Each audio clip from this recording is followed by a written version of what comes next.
कुछ नया करने वाले हो, हमको नहीं बताओगे क्या क्या करने वाले हो? हाँ व्यास, बिल्कुल सही सुने हो। इस बार यूपी, बिहार, झारखंड दूर दूर से हमारे यहाँ माल पहुँचाया जाएगा और उसमें मछली, मुर्गा, दारू सब कुछ का व्यवस्था रहेगा व्यास। हाँ, हाँ, हाँ। तो चलो स्टार्ट करते हैं व्यास।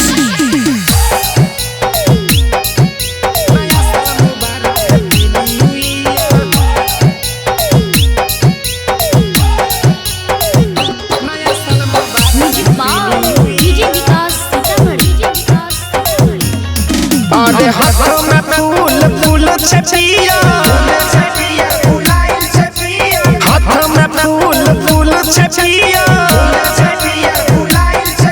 नया साल मुबारक, हैप्पी न्यू ईयर, नया साल मुबारक, हैप्पी न्यू ईयर। झारखंड के दारू, बिहार के बिया,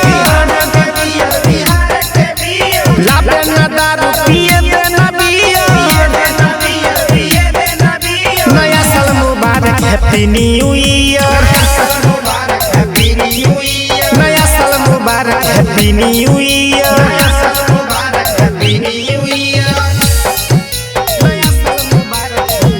विकास मटियार कला सीतामढ़ी।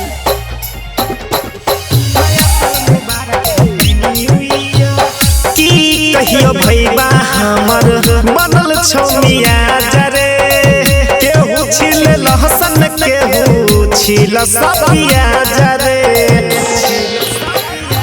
हाँ की कहियो भैया हमर बनल छौमिया जरे, केहू छिल लहसन, केहू छिल सबिया जरे। और हाथ में दोल दोल में पानी, और हाथ में दोल दोल में पानी, केहू काटी धनिया, केहू आटा सनी, केहू काटी धनिया, केहू आटा सनी। और हाथ में फूल फूल छपिया, हाथ में फूल फूल छपिया, नया साल मुबारक, हैप्पी न्यू ईयर, नया साल मुबारक, हैप्पी न्यू ईयर।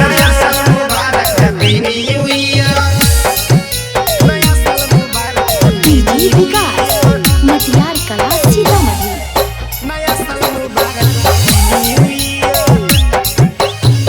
होइते शुरुआत हमर अब नया साल रे, केकरा केकरा माल छोड़ल को जल्दी बताओ रे।